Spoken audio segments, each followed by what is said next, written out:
Estimados creyentes, por la ruta bíblica del Señor Jesucristo, se permite hoy día presentarles a ustedes un estudio bíblico para poder explicar o que ustedes conozcan sobre un tema muy especial que normalmente en las congregaciones, cuando se llegan a tocar estos temas, son un poco incómodos, por así decirlo, y en la actualidad pasa a ser un tema de muchas aristas, y estamos hablando del tema de las finanzas, el tema cómo mantener una iglesia desde el punto de vista del dinero, cómo nosotros podemos llegar a que una asamblea local o una iglesia funcione, porque se requiere precisamente dinero para poder funcionar y hacer también las obras que son propias de las iglesias. Por eso dice que en la actualidad pasa a ser este un tema de muchas aristas, porque no, ¿por qué no decirlo? Perdón, muchas veces también es controvertido y en algunos casos polémico y muy resistido y criticado por el mundo de los incrédulos. Lo cierto es que medios de comunicación han denunciado la vida de lujos y excentricidades que llevan desde la posesión personal de grandes mansiones, automóviles de lujo, llegando inclusive a los jets privados, y que en algunos casos se hacen extensivo a sus hijos, es decir, a los hijos de algunos pastores de algunas congregaciones, con dinero todo ello proveniente del diezmo obligatorio y de las ofrendas. Todo ello conseguido tras encendidas prédicas que hacen un uso malicioso del Evangelio e impulsan a dar a sus fieles. Debemos aclarar que es característica mucho más visibles de aquellas iglesias de la llamada teología de la prosperidad y de algunas otras iglesias también, que en síntesis declaran que mientras más se da a la iglesia, el Señor prosperará mucho más al que así diezma u ofrenda. Sostienen, además, que Dios en estos tiempos no quiere que los suyos vivan austeramente. Dicen que Dios proveerá en abundancia para los suyos, colmándolas de bendiciones y trabajos rentables y una salud a toda prueba.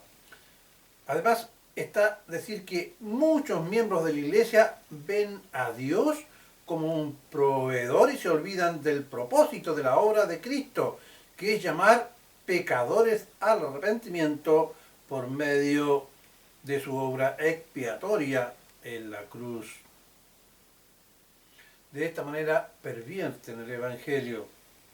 No olvidemos que el Señor dice que el príncipe de este mundo es Satanás. Y eso nos debe llevar a la meditación, ¿verdad? Iniciaremos esta exposición entonces preguntándonos, ¿debemos los creyentes otorgar parte de nuestras finanzas a nuestra iglesia local? Contestamos con un rotundo sí, sí, debemos hacerlo. ¿Es obligatorio el diezmar para nuestros días? Ahora debemos responder desde el punto de vista que si es obligatorio, no. Lo demostraremos a la luz del Evangelio.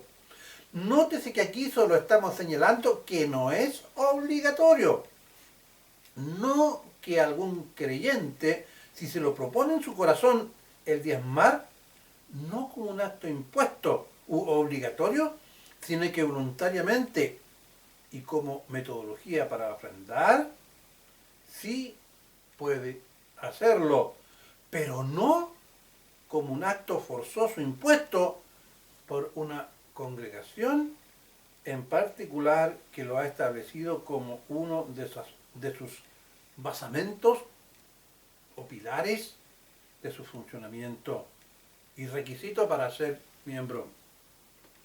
A continuación expondremos y desarrollaremos el tema del diezmo, sin antes decir que cuando una iglesia y un pastor como doctrina de su iglesia local obliga al creyente como parte de sus obligaciones el diezmar, y éste se compromete, está colocando en el creyente o miembro de su iglesia una carga de gran responsabilidad, no siempre entendida por aquel creyente que acepta el diezmar.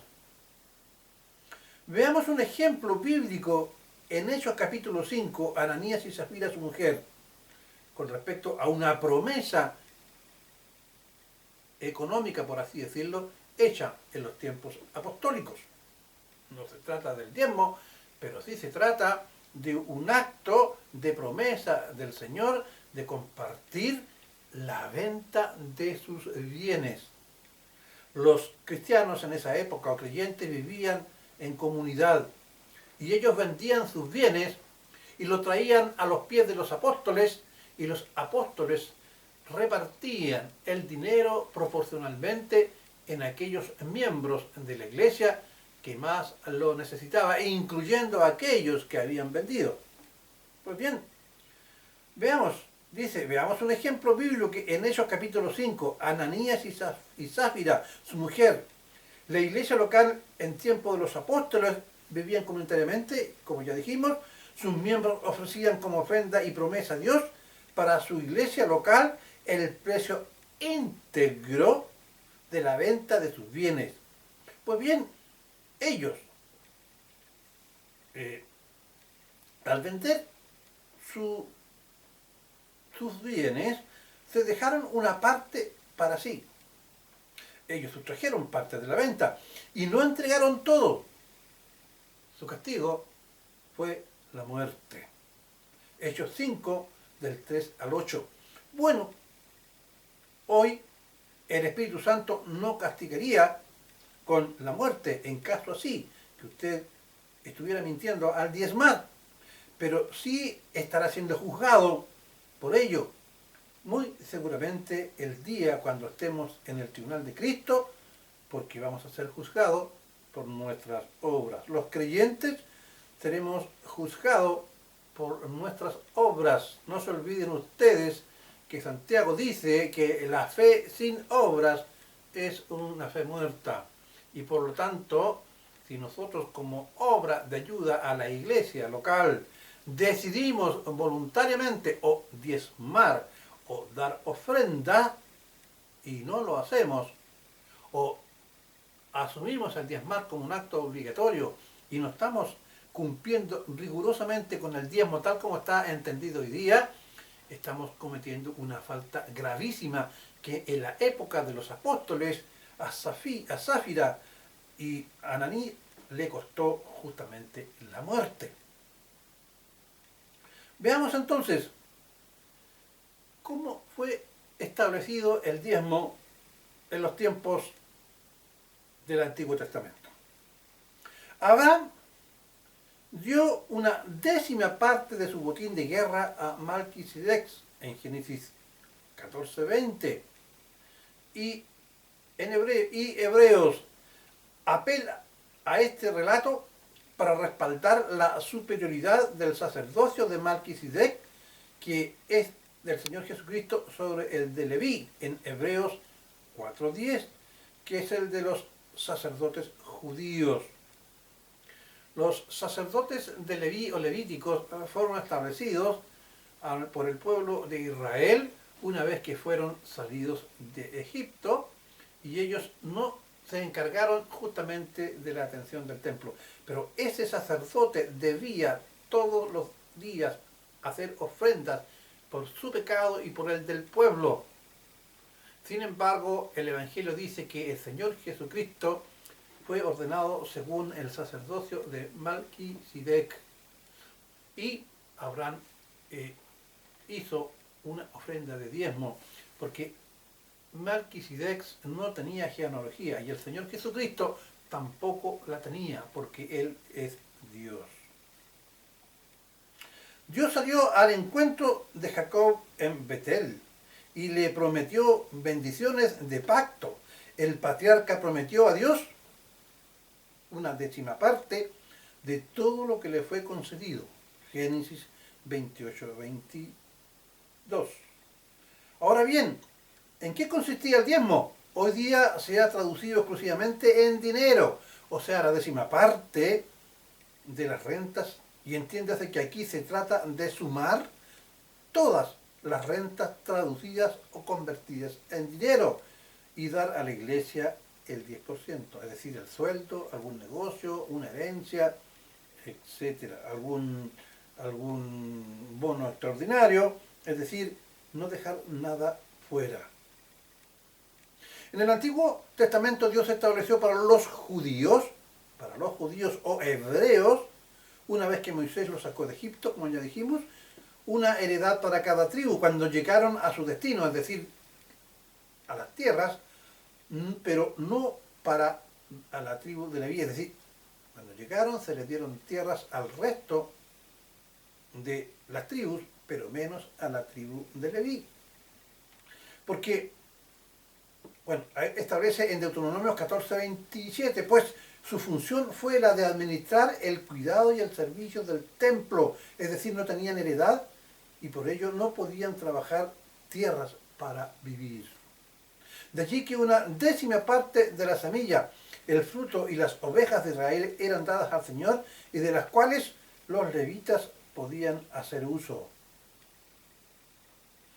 Si algún hebreo o judío decidía pagar el diezmo con dinero, entonces tenían que añadir el 20%, es decir, la quinta parte de su valor. Levítico 27:31. Levítico 27:30 al 32. Deuteronomio 14:22 y 24. Segunda de Crónicas 31:5-6. Nehemías 13:5-12. En todas estas citas bíblicas se habla de la obligatoriedad y de la forma en que los judíos o hebreos debían diezmar y por qué se había establecido el diezmo. El pueblo lo daba como una ofrenda, la décima parte al Señor y los levitas. Los levitas para su mantenimiento, Nehemías 18:21-24, Hechos 10:38, 12:44. Y los levitas a su vez debían dar una décima parte al sumo sacerdote, Nehemías 18:25-28, a 25 al 28. Aquellos que no diezmaron fueron amenazados con una maldición, mientras que aquellos que diezmaron se les prometió bendiciones. Malaquías 3:8 al 10. Pues bien, el diezmo fue obligatorio y establecido para los israelitas o judíos. Y ahora, ¿en qué situación nos encontramos? Veamos qué nos dice el Evangelio. Los creyentes ya no están bajo el pacto mosaico, porque esto del diezmar, si ustedes leen cada una de las citas que yo les he entregado, establecía en cada uno de los versículos que estaban incluidas en la ley de los judíos. Pues bien, ahora los creyentes, es decir, nosotros, ya no estamos bajo el pacto mosaico, Romanos 6:14 al 15, Romanos 7, del 5 al 6, Gálatas 3 al 15, Gálatas 4:7, Segunda de Corintios 3:4 al 18. Los diezmos, como ya hemos establecido, fueron dados a los levitas y a los sacerdotes, pero no hay levitas y sacerdotes en el nuevo pacto, es decir, ahora tenemos ahora un sumo sacerdote que está sentado a la diestra de Dios Padre, quien ruega por nosotros, quien con un solo sacrificio, uno solo, hecho en la cruz, fue suficiente para poder pagar todos nuestros pecados, pasados, presentes y futuros. El diezmo estaba ligado a la tierra, que Israel recibió, como ya hemos dicho, bajo el antiguo pacto y establecido en los decretos y leyes de este pacto. Israel debía celebrar un diezmo cada 3 años en Jerusalén. Pero ese requisito no puede aplicarse a los cristianos hoy día. De este modo, si bien es cierto, el Señor Jesús, mientras estuvo en vida como judío, y el resto de los judíos que le acompañaban y que vivían en la época, diezmaron, puesto que debían cumplir con la ley. Pero ahora, bajo la obra de la cruz, es decir, habiendo muerto el Señor Jesucristo y haber resucitado, Él se ha ido al cielo, ¿cierto? Ahora, por la obra de la cruz, nosotros en el tiempo de la gracia en el que vivimos, y no judíos por nacimiento, aunque pertenecientes al Israel espiritual, estamos exentos de la ley por el nuevo pacto de la gracia. Y si aún diezmar fuera obligatorio y en dinero, sería el 20%, tal cual como se señala en Colosenses 2.14, pero no es obligatorio, por lo que ya hemos dicho. Ahora pasamos al segundo tema. También con una pregunta. Si no estamos obligados a diezmar, ¿tampoco estamos obligados a dar parte de nuestro dinero a la iglesia local? De ninguna manera. Todo creyente en Cristo Jesús debe ser capaz de ofrendar para su iglesia, pues la obra del Señor y la de su siervo que están exclusivamente al servicio del Señor, como el caso de los pastores, deben tener su sustento. Mateo 10:10, Lucas 17, Primera de Corintios 9 del 6 al 14, Primera de Timoteo 5 del 17 al 18, y así también financiar sus obras.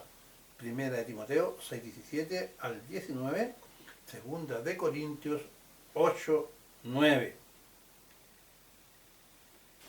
Ahora bien, si los creyentes, miembros de una asamblea local, tenemos como mandato ofrendar, si bien es cierto, voluntariamente, sabemos que debemos hacer de ello una obligación. ¿Cómo debe entonces ser el acto de ofrendar? Veamos. El ofrendar es un privilegio. Segunda de Corintios 8:4. Debe ser con generosidad. Segunda de Corintios 8:2. De acuerdo a sus fuerzas, es decir, a lo que yo dispongo, e incluso más allá. Segunda de Corintios 8:13. Aquí yo me imagino que podría ser en un acto de real necesidad. Uno podría decidir dar más allá de lo que puede e ir más allá. Me lo imagino.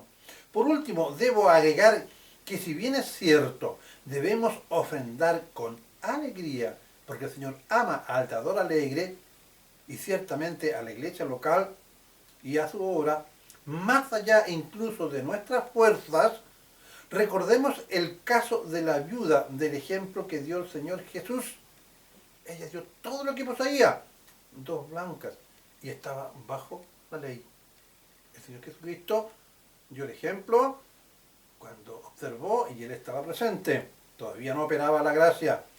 Nosotros ahora sin ley, reitero, debemos ofrendar, pero nunca perder de vista también lo que dice la Biblia o la palabra de Dios en Primera de Timoteo 5:8. Y cito: porque si alguno no provee para los suyos y mayormente para los de su casa, ha negado la fe y es peor que un incrédulo. Nuestras esposas e hijos deben estar provistos en primer lugar para cubrir sus necesidades bajo la premisa bíblica de Primera de Corintios 15:34. Sed sobrios como conviene y dejad de pecar, porque alguno no tiene conocimiento de Dios para vergüenza vuestra lo digo. Se recuerda lo que dijimos en un comienzo con respecto a algunos pastores o algunas asambleas locales, y yo cité un ejemplo que es la teología de la liberación y todas aquellas congregaciones que se derivan de ella, que predican en los púlpitos sobre la opulencia, sobre el disfrute del mundo, sobre el conseguir altos bienes, en que mientras más bienes tiene, o mientras más ofrendas, más bienes tiene y más bienes puede también exhibir, contradice esta parte del Evangelio. ¿Será malo tener riquezas? ¿Será malo tener comodidades?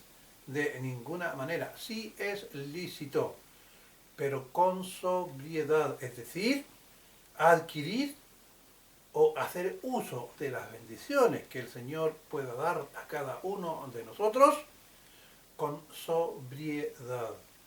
Por ejemplo, si yo tengo mucho dinero, daré rendas sueltas a la gula y mi Dios será mi vientre y las viandas y voy a andar de asado en asado, o la bebida de trago en trago. Evidentemente que no. ¿Podré comerme un asado? Evidentemente que sí, pero no hasta reventar. No haré yo de mi vida un disfrute de aquellas bendiciones que el Señor ha previsto para mí o para nosotros. De eso se trata la sobriedad. Una hermana en Cristo Jesús, que el Señor le ha dado belleza física y recursos para comprar su ropa, será sobria si va a la iglesia con un vestido en el cual, o una ropa que insinúa mucho. Será malo que una hermana o un hermano tenga una belleza física. De ninguna manera. ¿Será lícito que pueda vestirse de acuerdo a su deseo? Sí es lícito, pero hay que hacerlo con sobriedad, es decir, no ir más allá de aquello que el Señor desea. Porque cuando el hombre que tiene bienes y hace disfrute de esos bienes que el Señor le ha dado, debe hacerlo con una correcta aplicación de la santidad. No se olvide, estimado hermano, usted que es joven, estimada hermana, usted que también es joven, que por naturaleza les gusta la ropa, les gusta vestirse, les gusta la moda, sí puede hacerlo si el Señor le ha brindado bienes, pero no se vaya más allá de aquello que la cordura, la sensatez y el amor al Señor se lo permiten. Resumiendo, hoy día debería existir el diezmo como una acción para poder financiar una iglesia establecida de manera condicional y obligatoria. No, porque estamos bajo la gracia, no estamos bajo el antiguo pacto. ¿Podemos diezmar? Sí, podemos diezmar como un acto voluntario. Porque si yo le ofrezco al Señor el 10% y le estoy dando el 5%, el 8%, no me estoy mintiendo yo, ni le estoy mintiendo al pastor, le estoy mintiendo al Espíritu Santo que se introduce en lo más profundo de nuestra alma. No nos engañemos, Dios no puede ser burlado. Pero tenemos que tener siempre presente que tenemos nosotros, yo hablo como varón, tenemos a nuestra esposa, tenemos nuestros hijos que tienen necesidades. Si yo dejo que mis hijos con sobriedad pasen hambre por diezmar, yo creo que al Señor eso no le agrada. Que queremos dar más allá de nuestras fuerzas, también tenemos que hacerlo. Cuando existe una emergencia muy grande en la iglesia, y nace en nuestro corazón el poder dar más allá del 20%, podemos hacerlo. Pero personalmente lo digo y no está en los evangelios, temería mucho comprometerme a diezmar en una iglesia si en un momento determinado tengo necesidades urgentes para mi familia, para mis hijos y dejarlos desprovistos. No se olviden que el Señor dice que el que hace eso ha renegado de la fe y es peor que un incrédulo. Pero si tenemos alegría en nuestro corazón, deseo de hacerlo, y usted quiere diezmar, hágalo, voluntariamente. Y si en un momento no lo puede hacer, no lo haga. Le comunica a usted a su pastor, por necesidades imperiosas, yo no puedo seguir diezmando, pero sí voy a ofrendar. Muchas veces la ofrenda que se hace todas las semanas es mucho más allá, va mucho más allá que un diezmo. Pues bien, debemos proveer para las necesidades de la iglesia. Los pastores y los diáconos que piden ofrendas a los fieles no deben avergonzarse, deben solicitar las ofrendas a sus fieles y los fieles no debemos olvidar que debemos ofrendar como un acto obligatorio desde el punto de vista de la relación con Dios, digámoslo desde un punto de vista no legal, sino que desde un punto de vista moral para con nuestra iglesia. No ha sido la intención en ningún momento crear una especie de controversia o juzgar a alguna iglesia que haya decidido establecer el diezmo como una obligación. Pero quiero que se entienda a través de la exposición que no hay una base bíblica para poder obligar a diezmar e inclusive aplicar el artículo que aparece en Malaquías: me has robado en mis diezmos y ofrendas. ¿En qué te he robado? Te he robado. Traerme los diezmos y yo sobreabundaré, etc. Eso estaba establecido sobre el antiguo pacto. No se olviden que el cumplimiento de la ley era un requisito para la salvación en los tiempos del antiguo pacto. Pero como el hombre no pudo salvarse por las obras, y como dice Pablo en Romanos, es por la pura acción de la fe que se ve reflejado en las obras. Por eso hay que ofrendar. Pero el diezmar como cumplimiento de la ley hoy día no es un requisito. Estimados hermanos en Cristo Jesús, si este programa le ha sido de bendición y le ha permitido conocer una parte de la doctrina de la Iglesia, compártalo. Y si no se ha suscrito, suscríbase al programa. Quiero que sepa que el hecho que se suscriba, quien está hablando, quien está predicando, o la ruta bíblica del Señor Jesucristo, el hecho de tener suscriptores, por el momento tengo entendido, eso no trae un beneficio económico. Por lo tanto, nuestra intención a que usted se suscriba es que reciba todas estas conferencias que nosotros le enviamos, que le va a permitir, si es inconverso, convertirse al Señor y formar parte de la iglesia del Señor y de la familia de Cristo, y coherederos con Cristo de la vida eterna. Y si usted es creyente, le va a permitir también que usted sea una persona que conozca las doctrinas y la ruta bíblica de nuestro amado Señor y Salvador, el Señor Jesucristo. Si usted hoy día o todavía no lo ha aceptado, acepte al Señor Jesucristo. Pídale a Dios que le abra su corazón y por intermedio del Espíritu Santo usted sea capaz de decirle: Señor Jesucristo, yo creo que tú moriste por mí en la cruz. Moriste, descendiste al infierno y resucitaste y venciste a la muerte en mi lugar, para que yo, el día en que el Señor me llame, yo vaya y esté presente en el Señor y disfrute en aquellos tiempos que tú tienes preparados para nosotros una de esas mansiones que fuiste a preparar, y podamos vivir una vida eterna para la gloria, la honra de nuestro Dios por medio de nuestro Señor Jesucristo, al cual sea la gloria y la honra por siempre. Amén. Muchas gracias.